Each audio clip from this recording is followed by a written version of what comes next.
Well, hello there, fellow Kerbal. This is Christopher Tarantola, and we are reaching for the stars. So, I've had some technical difficulties, and I'm sorry to say, gentlemen and ladies, that I have lost about, I'd say about 14 hours of gameplay, 3 episodes worth, because one of the episodes is going to be highly edited. As you can tell, I have positioned several satellites in orbit. Now, I didn't do this with, I didn't build that many satellites. I did this with 3 different satellites. And I would take several of these contracts, build one satellite, and then put it in each of these positions to fulfill the contract. And then I did the same thing with a second one and a third one. I also did a couple other contracts, as well as sending a probe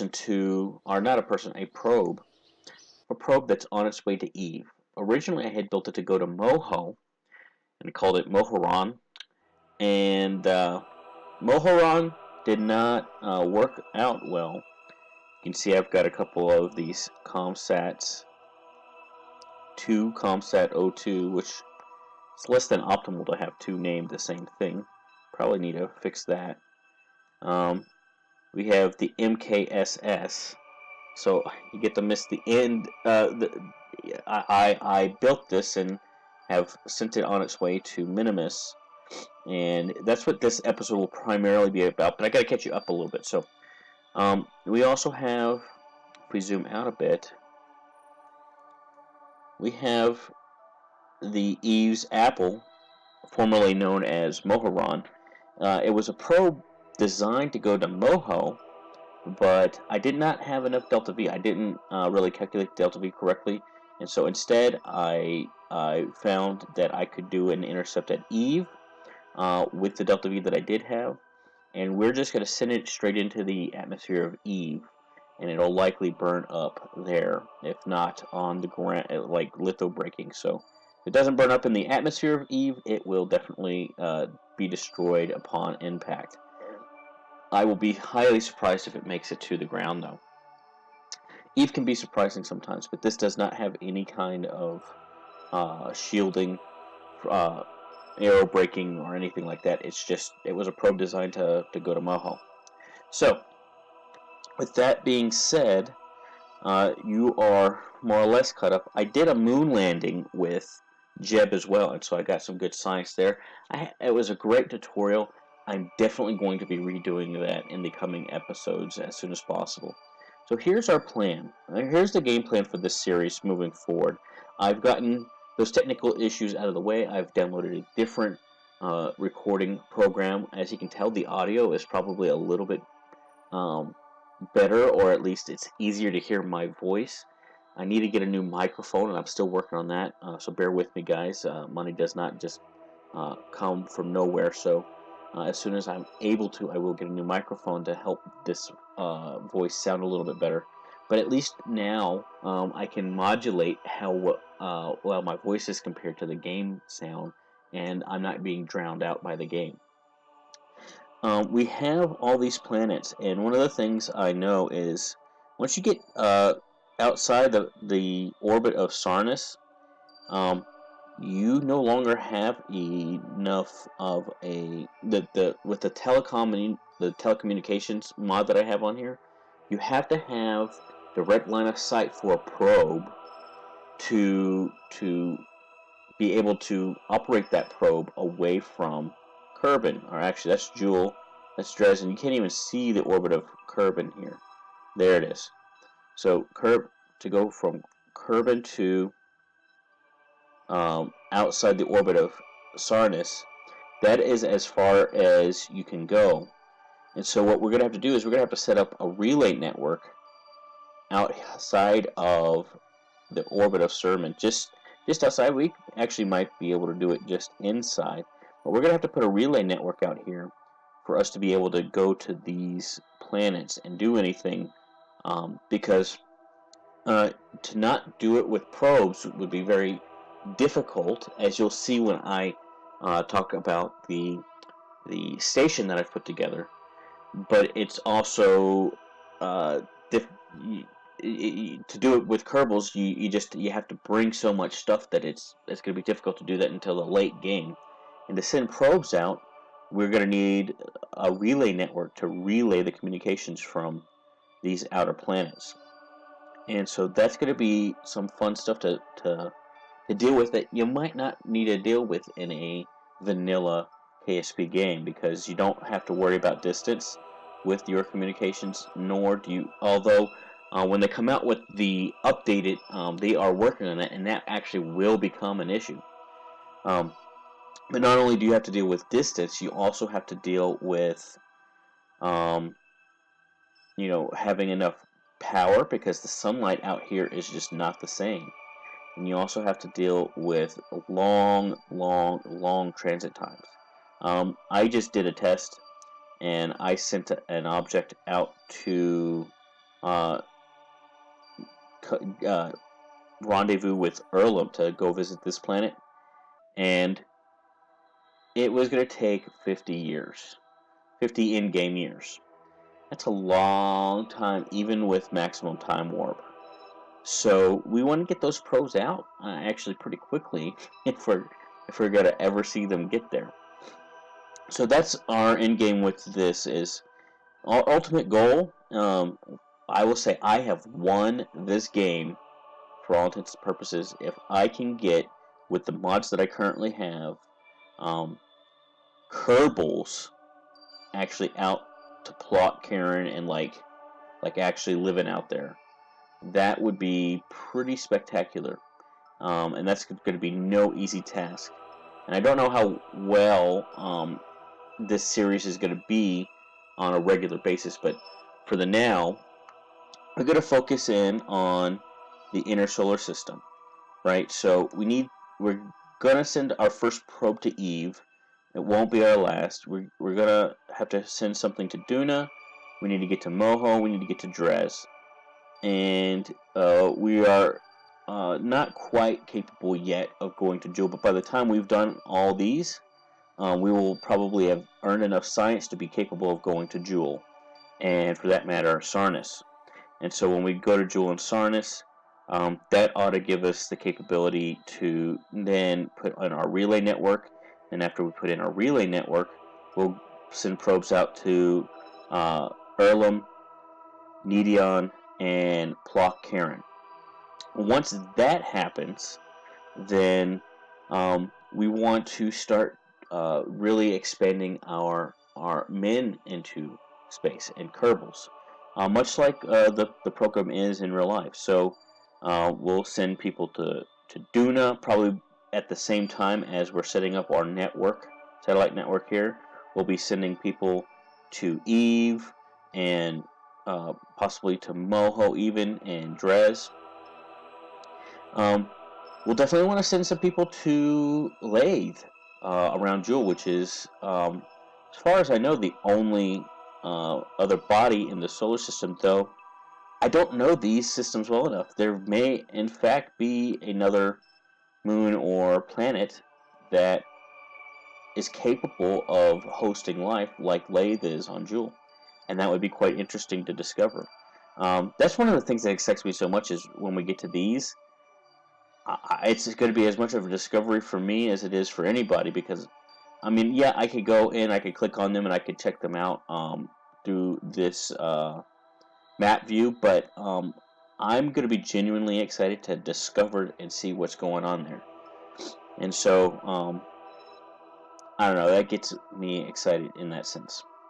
But for right now, we are more or less stuck in the Kerbal system, with the exception of the one probe we have out. And we have the MKSS.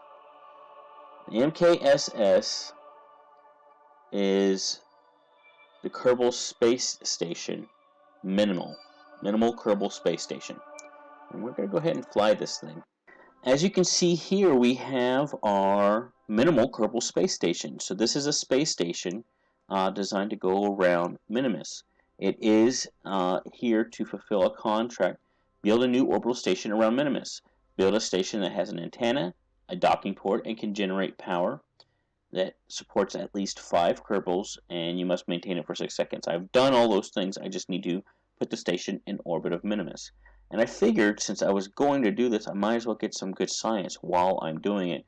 So I built a station that does more than just these bare minimums, simply for the sake of the career, forwarding the career, but also cosplay. I think, why would you put a space station or an orbit like that and not have your science lab attached?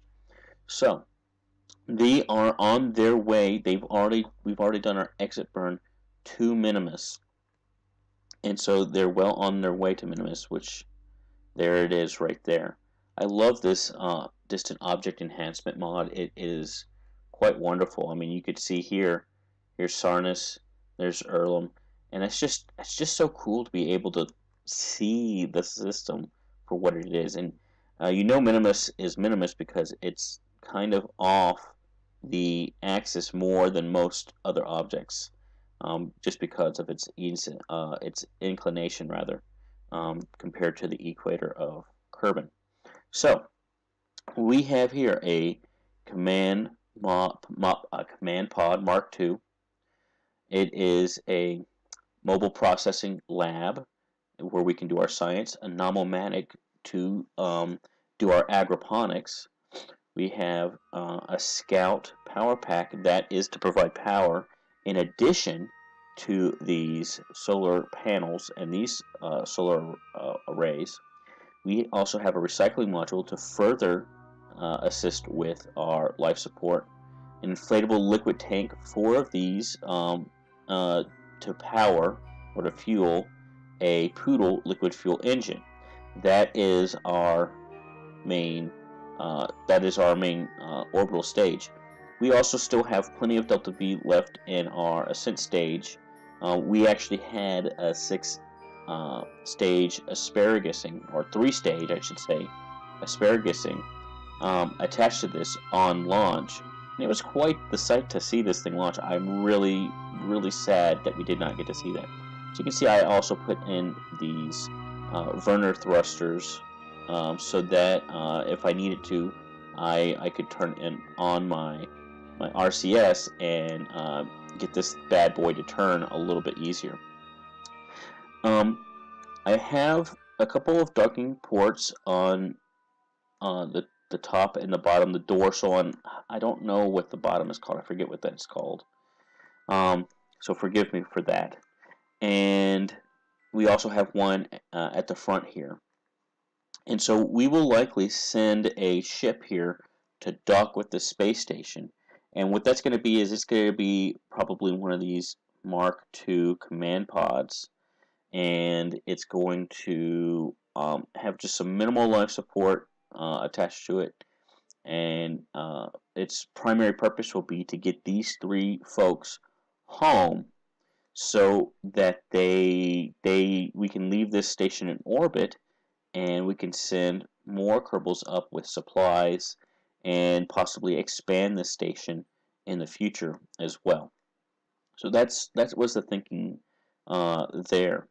It's pretty cool. I'm really excited about the station because of how functional it is, as well as we're at that stage where we don't have the maximum thrust ability, but we have enough thrust ability now that we can make things like this happen, and to the degree that I like.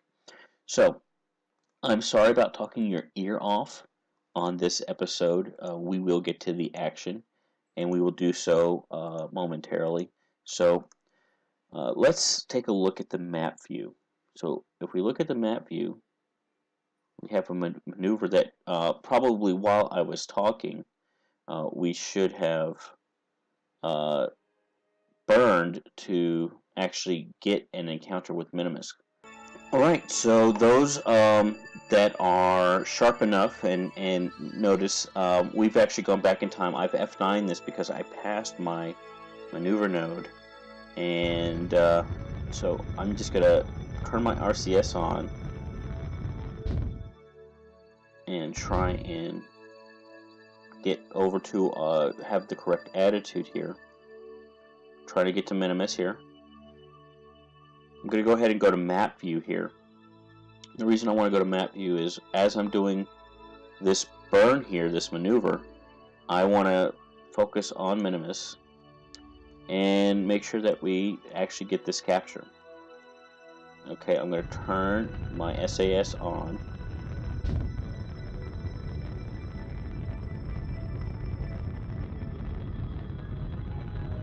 Fine-tune the attitude, and then I'm going to turn the RCS off to save fuel. And we have about 200 meters per second burn, plenty in this stage to perform that and more. And so we are just going to now time warp 50 times. When it gets down to about a minute, we'll go down to 10 times. And then at 30 seconds, we'll go down to 5 times. And actually, I just clicked it twice because I was going so quickly.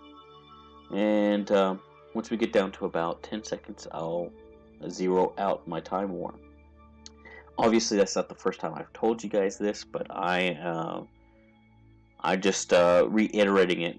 Practice makes perfect. I talking to you guys, so I wasn't paying attention, but that's okay. So we missed it by about half a second, and that's not going to make or break, I don't think. So we're just going to perform our burn now. Got about 7 seconds left of burn.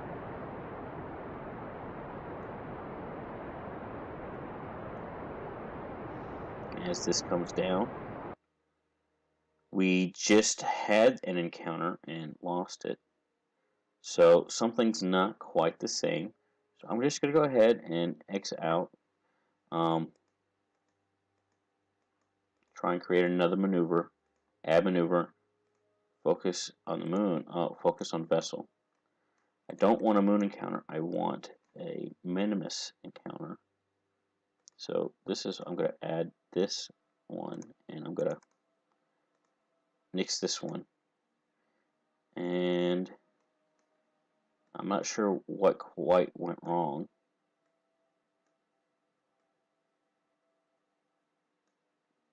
Okay, focus on Minmus. So we're way up here.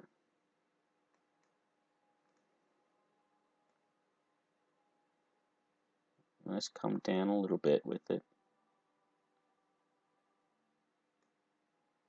And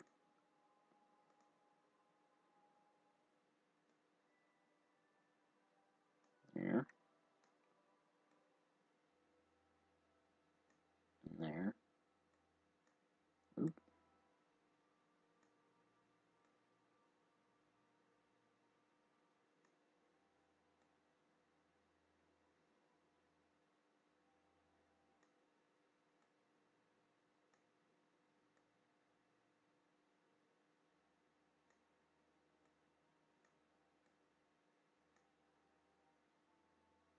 It's just so sensitive. I think I'm going to go for clicking my way to it.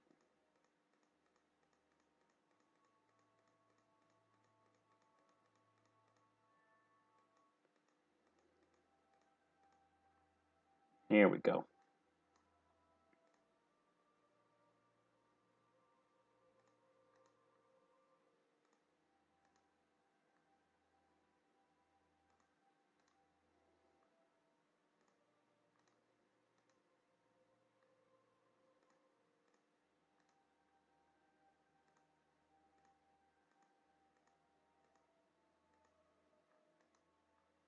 Alright. So we just need to burn a little bit more here.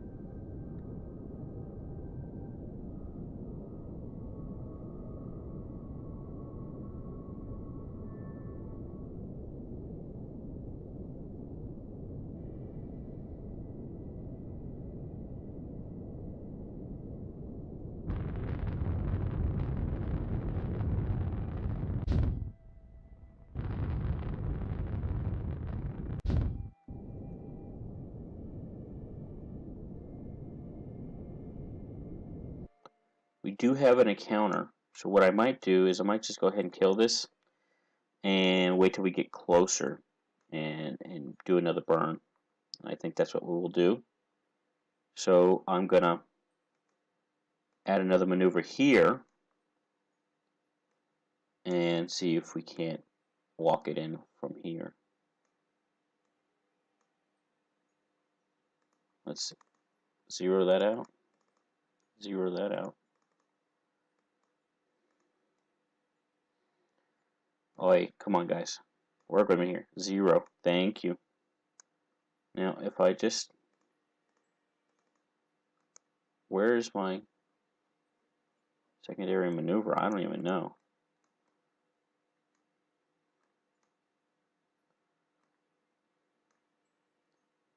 It's just not working right for me, guys. Just not working right for me.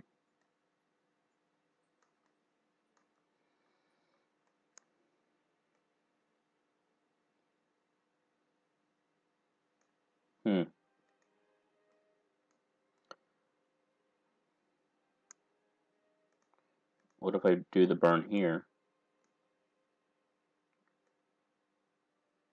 Like this.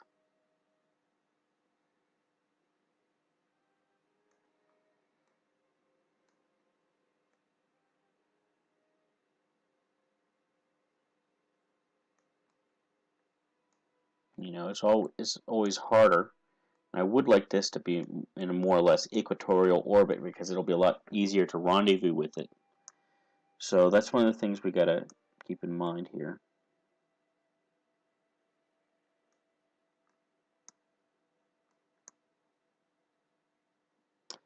Actually, I'm gonna zero that out.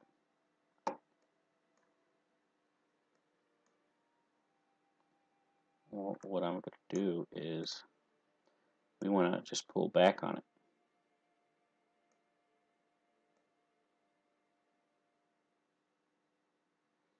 And we'll actually already get an orbit that way.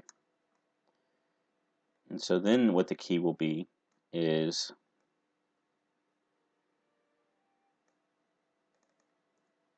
zero.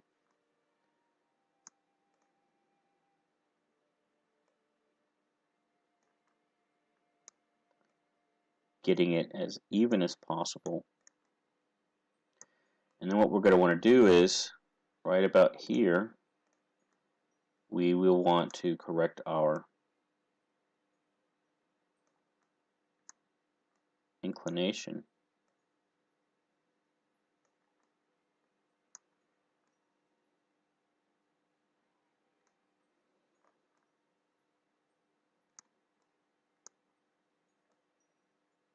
Best we can here.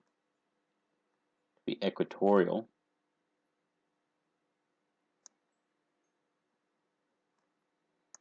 And that looks pretty good. And we'll probably shoot for a 50-kilometer altitude for our final orbit, but that'll get us there. This, of course, will have to be readjusted once we've done this burn, but now we know we have an 8-day window. Now these guys, they have 49 days, really. That is our limiter. It's 23 days with the electric charge. That is going to be replenished. The supplies, we have more than enough. The big issue is habitat. So this habitat is too small for these guys to stay in for more than 49 days. So we fix that one of two ways. We either get them home, get them into a nicer habitat. Now, we can do that in one of two ways. We either make the habitat they're in nicer by adding to it, or we bring them to a nicer habitat. So my plan is when we the next step will be, once we get this in orbit, is to bring a ferry home to the station so that it's docked with the station and it can act as an emergency go home vehicle.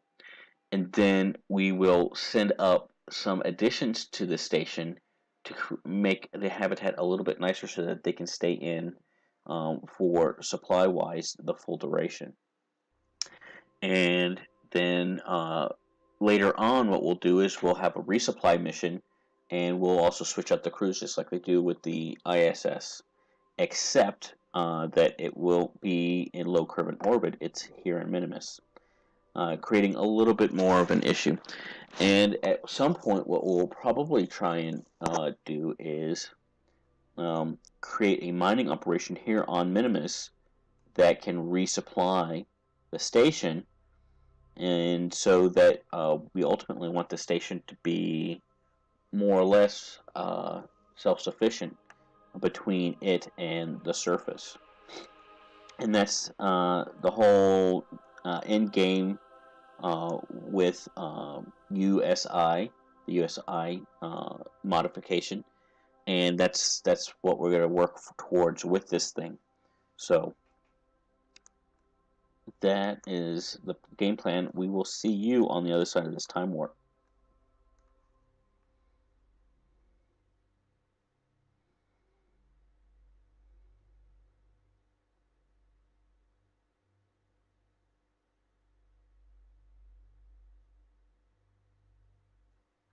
Now hold on a second. Something happened and I lost my capture. I just lost my capture. I got a moon capture, but I don't have my minimal capture anymore. Why is that? What happened to it?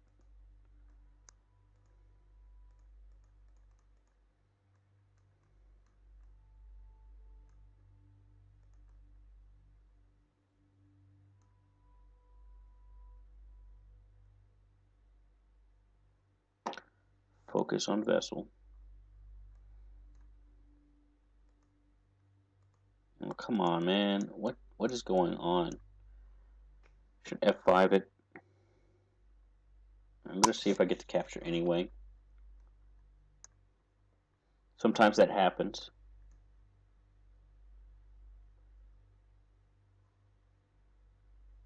We seem like we're going to make it.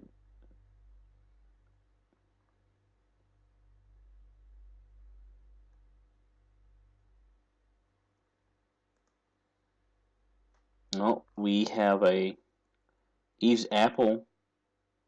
We have a maneuver with Eve's Apple that we are about to need to make. This is going to happen in a day, so we can go ahead and go to Eve's Apple and make it back in time. So we're going to jump to ship. Hey guys, I think I'm going to leave the episode there now. We'll catch up with Eve's Apple as well as Minimal Kerbal Space Station on the next episode.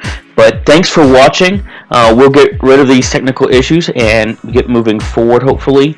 And if you like what you're seeing, please subscribe to my channel. You'll get updates on when we post every 5 days, Monday through Friday at 8 a.m. Talk to y'all later. Bye.